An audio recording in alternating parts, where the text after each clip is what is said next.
ಕಾವೇರಿ ವಿಚಾರದಲ್ಲಿ ಕರ್ನಾಟಕಕ್ಕೆ ಮತ್ತೆ ಅನ್ಯಾಯ. ತಮಿಳುನಾಡಿಗೆ 12,000 ಕ್ಯೂಸೆಕ್ಸ್ ನೀರು ಹರಿಸಲು ಸಿಡಬ್ಲ್ಯೂಎಂಎ ಆದೇಶ. ನಾಡಿದ್ದು ಬಂದ್ ಫಿಕ್ಸ್, ಸಿಎಂ ತಾಳ್ಮೆಯ ಪಾಠ. ವಿಸ್ತರಣೆಯಾಗಿ 9 ದಿನವಾದರೂ ಖಾತೆ ಹಂಚಿಕೆ ಬಾಕಿ. ಅತ್ತ ಮೈಸೂರಿನಲ್ಲಿ ಸಚಿವ ಸ್ಥಾನ ವಂಚಿತ ಶಾಸಕರ ಗುಪ್ತ ಸಭೆ ಸಂಚಲನ. ಮಣಿಯದ ಮುನಿಯಪ್ಪ, ಕೈ ಚೆಲ್ಲಿದ ಹೈಕಮಾಂಡ್.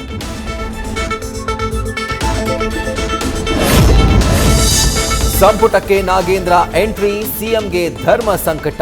ದಲಿತ ಅಸ್ತ್ರವಾಗಿ ಪ್ರಯೋಗಿಸಿದ ನಾಗೇಂದ್ರ, ಮಂತ್ರಿ ಮಾಡಿದ್ದಾಯ್ತು, ತೆಗೆಯುವ ಅಗತ್ಯವಿಲ್ಲ ಅಂತ ಸಾಹುಕಾರ್ ಬ್ಯಾಕ್.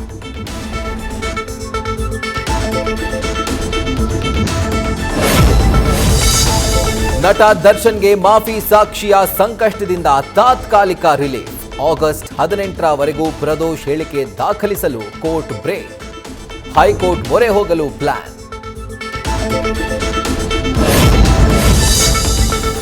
ಪತ್ನಿ ಜೊತೆ ಜಗಳ, ಮಗಳ ಜೊತೆ ಹೆಣವಾದ ಪತಿ. ಆಳಂದದ ಮಂಟಕಿ ತಾಂಡಾದಲ್ಲಿ ಘೋರ ಘಟನೆ, 4ವರಿಗೆ ಗಾಯ. ಸಾಮೂಹಿಕ ಆತ್ಮಹತ್ಯೆ ಉದ್ದೇಶದ ಶಂಕೆ. ನ್ಯೂಸ್ ಫಸ್ಟ್, ನಿರ್ಭೀತಿಯಿಂದ ನಿಮ್ಮ ಪರವಾಗಿ.